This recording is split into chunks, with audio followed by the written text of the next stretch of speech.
துணை முதல்வராக பொறுப்பேற்பதற்கு ஆளுநர் மாளிகை நோக்கி புறப்பட்டிருக்கிறார் உதயநிதி ஸ்டாலின். இன்னும் சற்று நேரத்திலெல்லாம் முதலமைச்சரும் ஆளுநர் மாளிகை நோக்கி வர இருக்கிறார். 3:30 மணிக்கு ஆளுநர் மாளிகையில் புதிய அமைச்சர்களுக்கு பதவி பிரமாணம் செய்து வைக்கப்பட இருக்கிறது. இது முக்கியமான மற்றும் ஒரு அரசியல் நிகழ்வு. நம்மோடு கருத்துக்களை பகிர்ந்து கொள்வதற்காக மார்க்சிஸ்ட் கம்யூனிஸ்ட் கட்சியிலிருந்து பேராசிரியர் அருணன் இணைந்திருக்கிறார். திரு அருணன், இணைந்தமைக்கு நன்றி. இப்போ துணை முதலமைச்சராக திரு உதயநிதி ஸ்டாலின் அவர்கள் பொறுப்பேற்க இருக்கிறார். புதிய அமைச்சர்களும் இந்த அமைச்சரவையில இணைக்கப்பட இருக்கிறார்கள். சில இலாக்கா மாற்றங்களும் நடக்க இருக்கிறது. கூட்டணி கட்சியாக இந்த மாற்றத்தை நீங்க எப்படி பார்க்கிறீங்க? விரைவில் சட்டமன்ற தேர்தலும் வர இருக்கிறது. அதற்கு இந்த மாற்றம் எந்த அளவுக்கு பயனுள்ளதாக இருக்கும்னு நினைக்கிறீங்க? உதயநிதி அவர்களுக்கும் பொறுப்பேற்கவிருக்கும் அமைச்சர் பெருமக்களுக்கும் எனது அன்பான வாழ்த்துக்களை தெரிவித்துக் கொள்கிறேன். ஒரு கட்சிக்கு அதனுடைய தலைமைக்கு மிக முக்கியமான ஒரு கடமை உண்டு. அது என்னன்னா அடுத்த கட்ட தலைமையை உருவாக்குவது.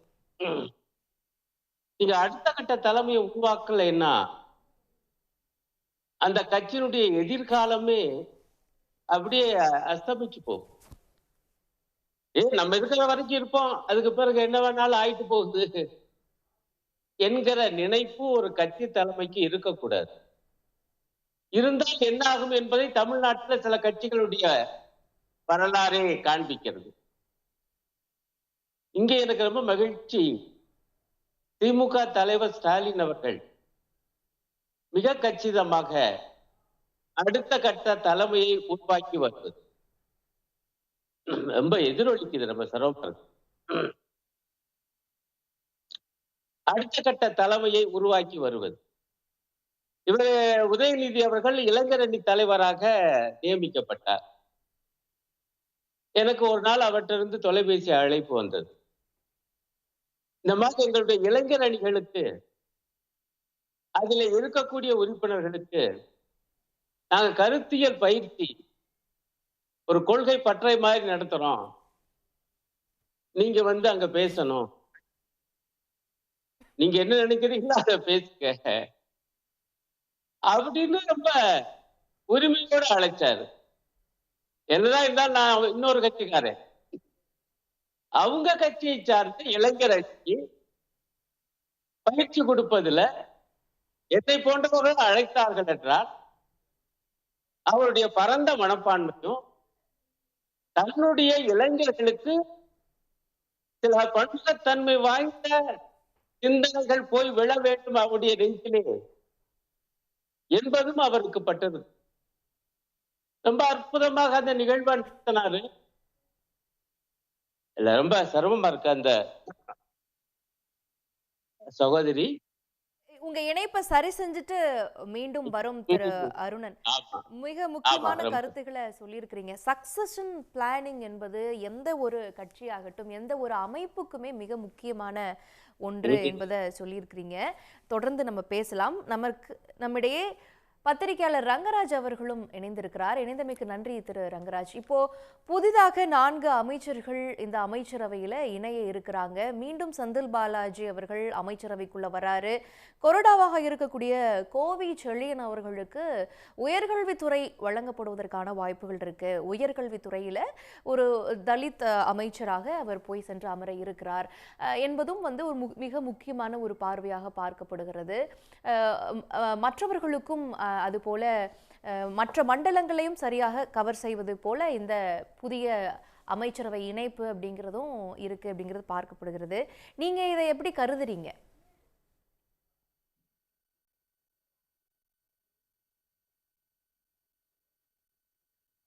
திரு ரங்கராஜ். ஹலோ. அதில் இப்போ கோவி செழியன் பார்த்தீங்கன்னா அவர் நம்ம பழைய பிரிக்கப்படாத ஒன்றுபட்ட தஞ்சாவூர் மாவட்டம் திருவிடைமருதூரை சேர்ந்தவர். அவர் அந்த வகையில் பார்த்தா 3 முறை அவர் எம்எல்ஏயாக தேர்ந்தெடுக்கப்பட்டுள்ளார். ஸோ அந்த வகையில் தஞ்சாவூர் மாவட்டத்துக்கு இன்னும் அதிகமாக பிரதிநிதித்துவம் கொடுக்க வேண்டும் என்ற ஒரு கருத்தும் இருக்கிறது. அதை ஓரளவுக்கு இதை சரி செய்கிறது. அவர் தலைமை கொறடாவும் இருந்தவர். இப்போது அமைச்சரவையில் சேர்க்கப்பட்டிருக்கிறார். ராஜேந்திரன் பொறுத்தவரை சேலம் மாவட்டத்தில் அங்கிருந்து இருக்கிற தேர்ந்தெடுக்கப்பட்ட எம்எல்ஏ. அவர் முன்பு பனமரத்துப்பட்டியிலிருந்து தேர்ந்தெடுக்கப்பட்டவர் முதலில் 2006. அது பிறகு சேலம் வடக்கு அதிலிருந்து 2 முறை எம்எல்ஏவாக தேர்ந்தெடுக்கப்பட்டிருக்கிறார். எனவே மேற்கு மாவட்டங்களில் அதிலிருந்து அதிகமாக திமுகவுக்கு அமைச்சரவையில் பிரதிநிதித்துவம் கொடுக்க வேண்டும் என்ற அந்த கண்ணோட்டத்தில் பார்த்தால் திரு ராஜேந்திரன் அவரை தேர்வு செய்ததும் சரியான முடிவு என்று எடுத்துக்கொள்ளலாம். அவரும் நீண்ட காலமாக கட்சியின் இளைஞர் அணியிலிருந்து, மாவட்ட இளைஞர் அணியிலிருந்து செயல்பட்டு பிறகு மாநிலம் தழுவிய இளைஞர் அணியில் செயலாளராக நியமிக்கப்பட்டு இப்படி பல்வேறு வகையில் இளைஞர் அணியிலிருந்து தன்னுடைய கட்சி பணியை தொடங்கி இன்றைக்கு அமைச்சரவையில் சேர்க்கப்பட்டிருக்கிறார் என்று பார்க்கும்போது அந்த வகையில் அந்த இளைஞர் அணிக்கும் அதிக பிரதிநிதித்துவம் இப்போது இந்த அமைச்சரில் கொடுக்கப்பட்டிருந்தது பார்க்கலாம். மற்றவை பார்த்தா நாசர் அவர்களாம் ஏற்கனவே அமைச்சராக இருந்தவர் திரும்பி வருகிறார். செந்தில் பாலாஜியும் அதே போல் சிறிது காலம் அமைச்சர்கள் இல்லாமல் மீண்டும் அமைச்சரவையில் இப்போது மறுபடியும் அவர் சேர்ந்திருக்கிறார். அந்த வகையில் பார்த்திங்கன்னா ஓரளவுக்கு எம்எல்ஏயாக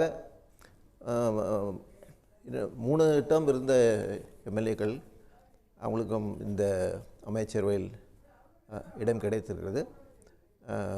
இளைஞர் அணி சார்பாகவும் பிரதிநிதித்துவம் கொடுக்கப்பட்டிருக்கிறது.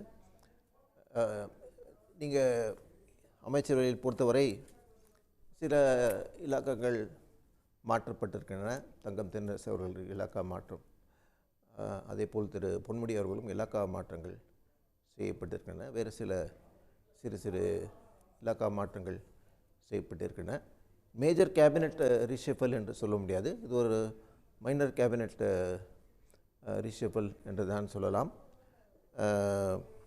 அதற்கு ஒரு காரணம் செந்தில் பாலாஜி அவர்கள் மீண்டும் இப்போது பெயிலில் வெளிவந்த காரணத்தினால் அவர் அமைச்சரவையில் மீண்டும் சேருவதற்கான ஒரு வாய்ப்பு கிடைக்கின்ற இந்த சூழ்நிலையில் மற்ற அமைச்சரவையில் மாற்றங்கள், குறிப்பாக அதில் திரு உதயநிதி அவர்கள் துணை முதல்வராக்கப்படுகிறார். இந்த மைனர் ரீஷஃபல் என்பதை அதை பயன்படுத்தி அது ஏன் அவருக்கு கொடுக்க வேண்டும் என்று கேள்வி தாண்டி ஏன் இன்னும் கொடுக்கவில்லை என்ற ஒரு கட்டம் வந்துவிட்டதுன்னு நினைக்கிறேன். ஏன்னா அரசியல் வட்டாரங்களும் சரி, அதிகார வட்டங்களும் சரி, கட்சிகளும் சரி, எல்லோரும் அது ஒரு சில மாதங்களாகவே எதிர்பார்த்துக்கின்ற ஒரு முடிவு.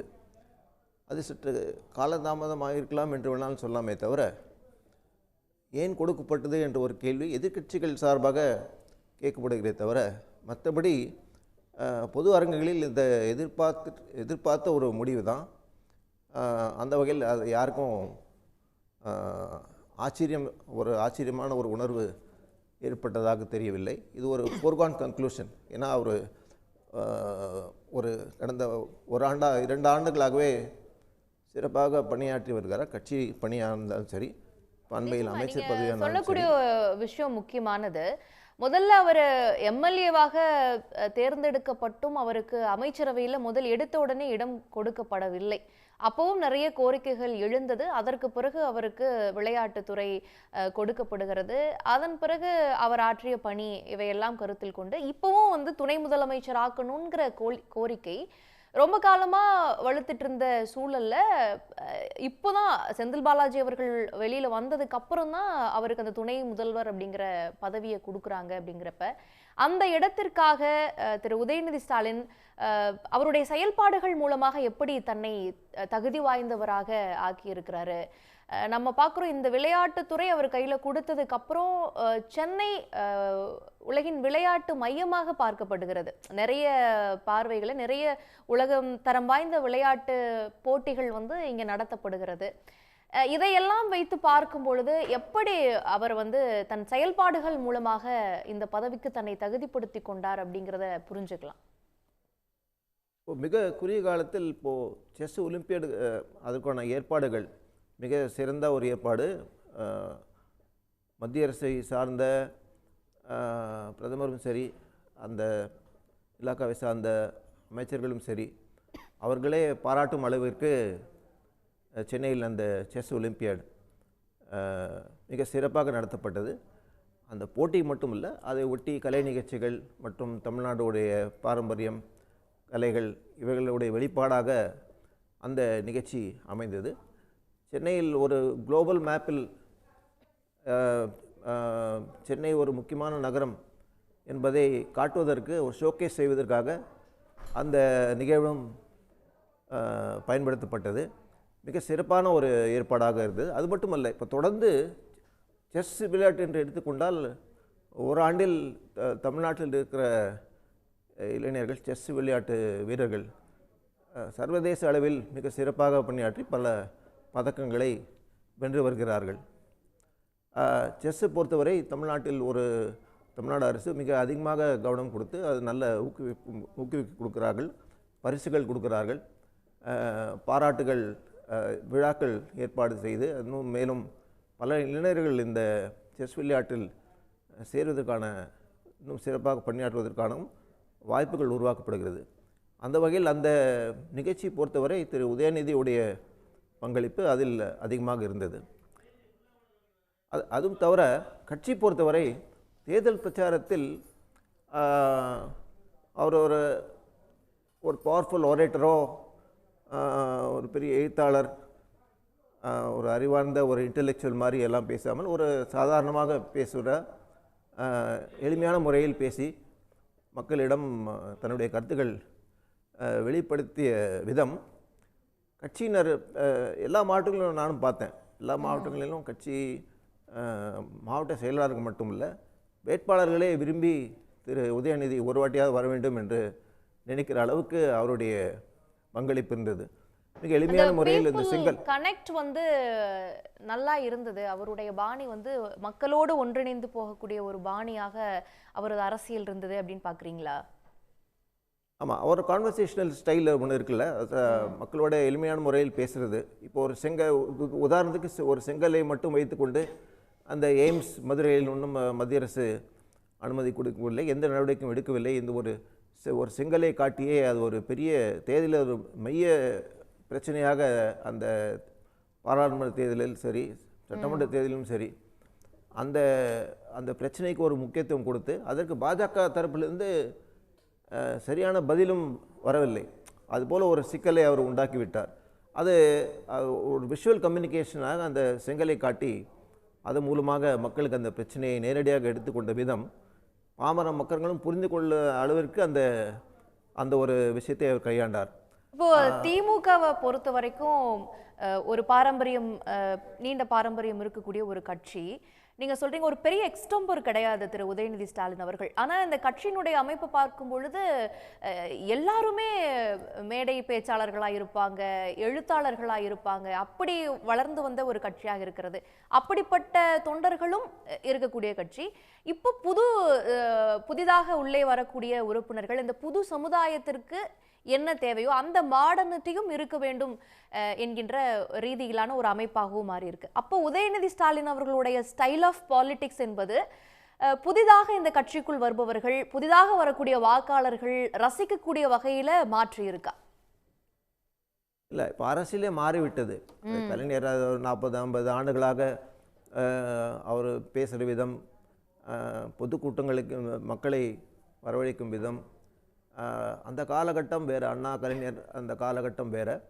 அது அழகிய தமிழில் நல்ல ஒரு பல்வேறு தமிழ் இலக்கியங்களிலிருந்தும் அந்த சாரை புரிந்து அற்புதமாக பல உண்மைகளை கூறி தமிழ் இலக்கியங்களிலிருந்து பல அங்கே மேற்கோள் காட்டி அவங்க பேசிய விதம் மிக உயர்ந்த தமிழாக இருந்தாலும் பாமர மக்களும் புரிந்து கொள்வதற்கு அனுசரணையாக பேசினாலும் இன்றைய காலகட்டத்தில் அது போன்ற தமிழ் இன்றைய இளைஞர்களுக்கு போய் சேருமா என்பது சந்தேகம்தான். காலப்போக்கில் திமுகவிலும் சரி மற்ற கட்சியினரும் சரி அந்த அந்த அந்த தமிழை மேடை பேச்சுகளில் அரங்கேற்று வரும் காலம் 30 ஆண்டுகளுக்கு 40 ஆண்டுகள் முன்னால் வேணால் எடுபடலாம்.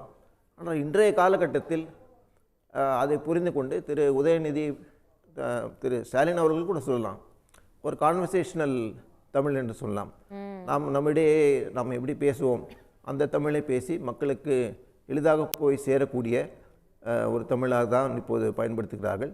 இளைஞர்கள் அதை தான் அதிகமாக விரும்புகிறார்கள். செயல்பாடுகள்லேயே கூட நம்ம மாற்றங்களை நம்ம பார்க்குறோம். அந்த யுக்தி அந்த பாணிங்கிறது கொஞ்சம் வேறுபட்டதாக இருக்கிறது. அவர் ரொம்ப ஒரு படாடோபமாக தன்னை காட்டிக்கொள்றதில்ல, ரொம்ப இயல்பாக ஒரு போலோ டிஷர்ட்டோட தான் எல்லா பக்கமும் சுற்றி வருகிறார்.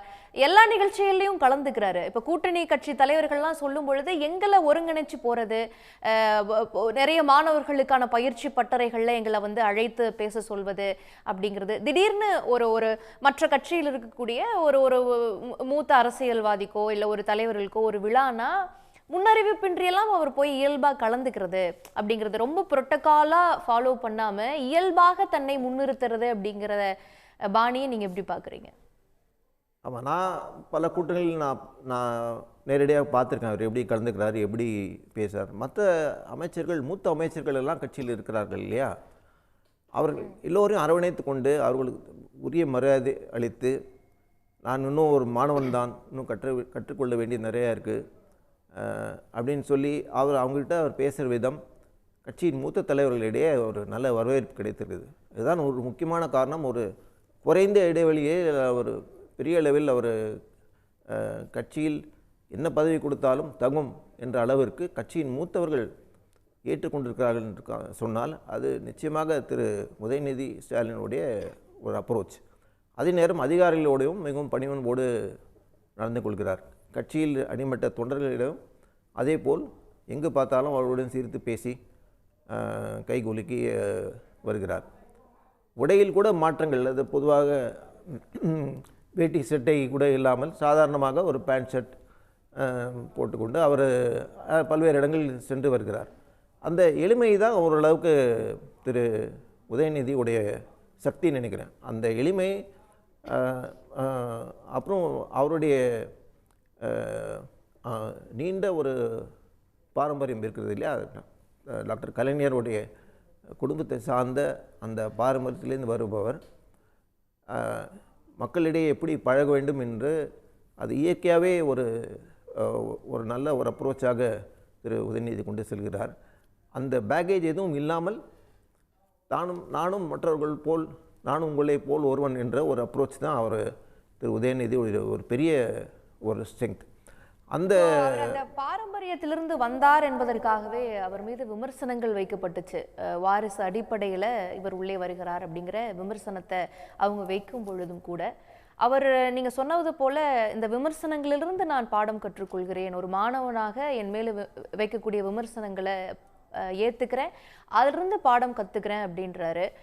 அந்த விமர்சனம் தவிர்க்க முடியாமல் போனதும் அதை உதயநிதி ஸ்டாலின் அவர்கள் எப்படி கையாண்டு கடந்து வந்திருக்கார் அப்படிங்கிறதை நீங்கள் பார்க்குறீங்க? இல்லை, இப்போ அவங்க மேலே வைக்கிற குற்றச்சாட்டு குடும்ப அரசியல், வாரிசு அரசியல் என்று சொல்கிறார்கள். அது திரு ஸ்டாலின் அவர்களே தன் தந்தைக்கும் ஏற்பட்ட பிரச்சனை தான். அவர் வரும்போதும் எம்எல்ஏ ஆக்கும்போது சரி, இளைஞரணி தலைவராக வரும்போது சரி, ஒரு காலகட்டத்திலும் குடும்ப அரசியல், வாரிசு அரசியல் என்று சொல்லி கொண்டு வந்தார்கள். ஆனால் பல முறை எம்எல்ஏ வந்தவர், அதுக்கு பிறகு திரு ஸ்டாலின் பொறுத்தவரை பிறகு இளைஞரணி, மேயர் பதவி, அப்புறம் அமைச்சர், அதுக்கு பிறகு துணை முதல்வர் என்று படிப்படியாக அந்த வழியில் தான் அவர் வந்தார். ஒரு 30 ஆண்டுகளுக்கு மேலாக கட்சியுடைய கூட்டங்களில் சரி, தேர்தல் பிரச்சாரத்தில் சரி, திரு ஸ்டாலின் அவர்கள் பங்கேற்று அவர் கடுமையாக உயர்த்திருக்கிறார் என்பது எல்லாருக்கும் தெரியும். அதே போல் திரு உதயநிதி அவர்களும் இளைஞரணி மூலமாகவும் அதேபோல் தேர்தல் பிரச்சாரத்தில் பங்கேற்று முதல் டேர்மில் எம்எல்ஏ ஆனது, அது உடனடியாக அமைச்சரவையில் சேர்ந்தது.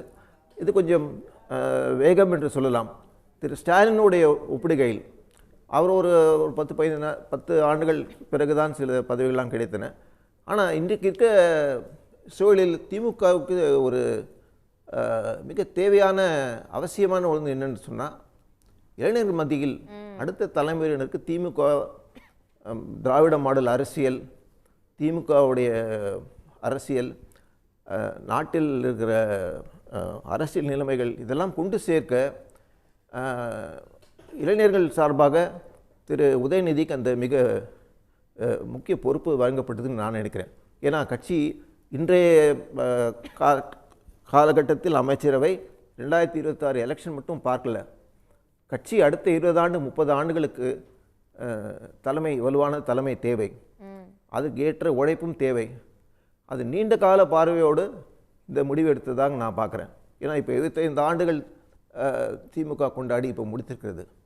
25 ஆண்டுகளுக்கு பிறகு 2049 வரை இன்னும் 25 ஆண்டுகளுக்கு அடுத்த தலைமுறையினருக்கான தலைவராக திரு உதயநிதி கட்சியை நடத்தி செல்ல வேண்டும் என்பது கட்சியின் விருப்பமாக தெரிகிறது. அந்த முடிவோடு தான் இந்த துணை முதல்வர் பதவியும் பின்னால் கட்சியில் அவர் வரக்கூடிய உயர்வுகளும் அந்த அடிப்படையில் நான் பார்க்குறேன். திமுகவுடைய தொலைநோக்கு பார்வையோடு, அந்த பார்வையோடு தான் இந்த திரு உதயநிதி ஸ்டாலின் அவர்களுக்கு அவர் தந்தை காட்டிலும் கொஞ்சம் வேகமாக சில வருவதற்கான காரணங்கள், ஒரு பெரிய வேக்யூம் ஒன்று இருக்கிறது. இளைஞர் மத்தியில் ஒரு கட்சியில் நிறைய தலைவர்கள் வர வேண்டும், இளைஞர்கள் நிறைய கட்சிக்கு வர வேண்டும்.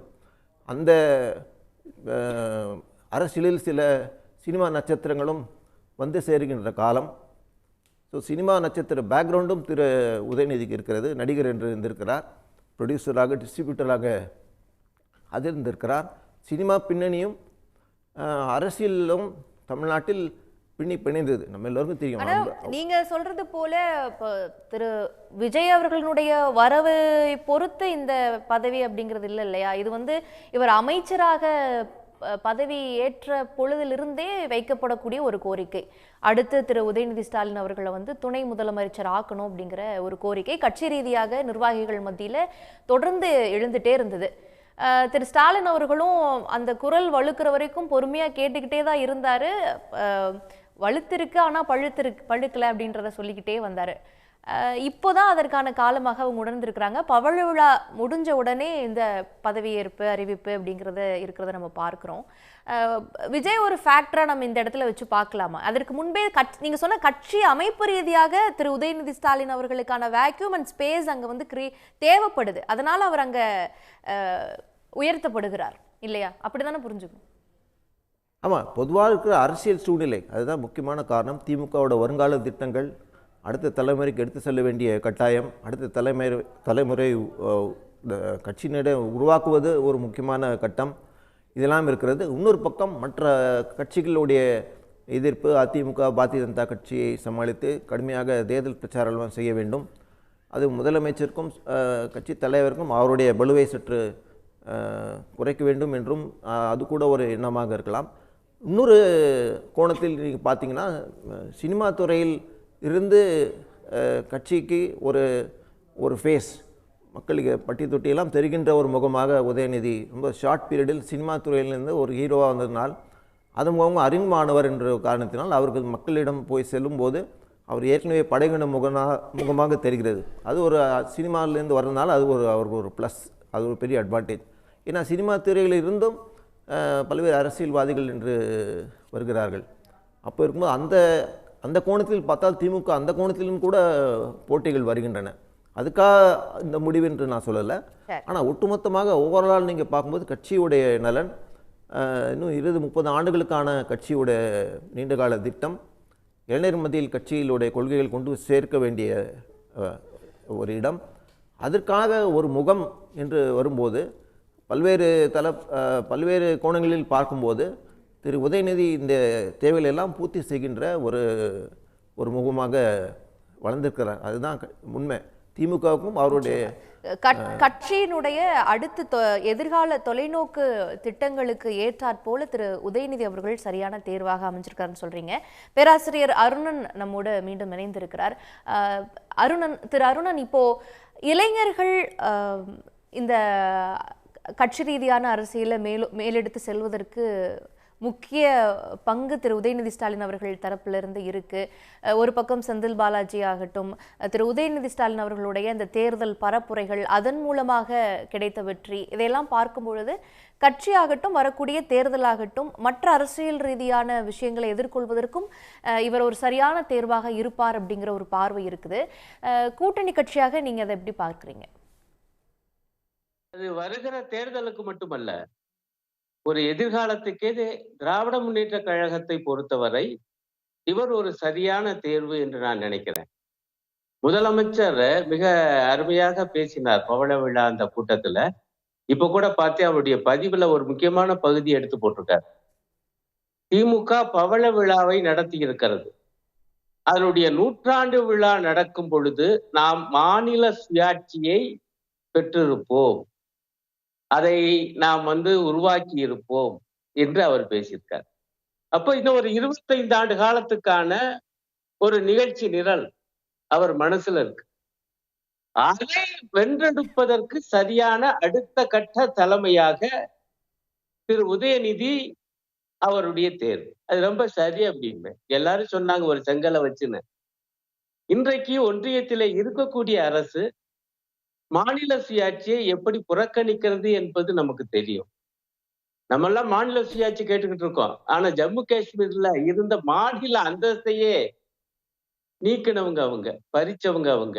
5 வருடங்கள் ஆயிடுச்சு, இன்னும் கொடுக்கல. இப்ப தேர்தல் நடந்துகிட்டு இருக்கு, மாநிலத்துக்கு தேர்தல் நடக்கல, யூனியன் பிரதேசத்துக்கு நடக்குது. அப்ப எப்படியாப்பட்ட ஒரு சிக்கலான கட்டத்தை இன்றைய தினம் இந்தியா எதிர்கொள்கிறது, தமிழ்நாடு குறிப்பாக எப்படி அதை எதிர்கொள்ள வேண்டியிருக்கு. ஏன்னா இவ்வளவு தூரம் மாநில உரிமை, மாநில சுயாட்சி, நம்முடைய தமிழ் உரிமை என்று இவ்வளவு பேசுறோம். ஆனா ஒன்றியத்துல இப்படி ஒரு ஆட்சி என்பது உதயமாகி இருக்கு. அது 3வது முறையா வந்திருக்கு, பலவீனமானாலும் பலம் குறைஞ்சிருந்தாலும். ஆக இந்த இலக்கு மாநில சுயாட்சி. உடனுக்குடன் செய்திகளை தெரிந்து கொள்ள சன் நியூஸ் பெல் ஐகானை கிளிக் பண்ணுங்க.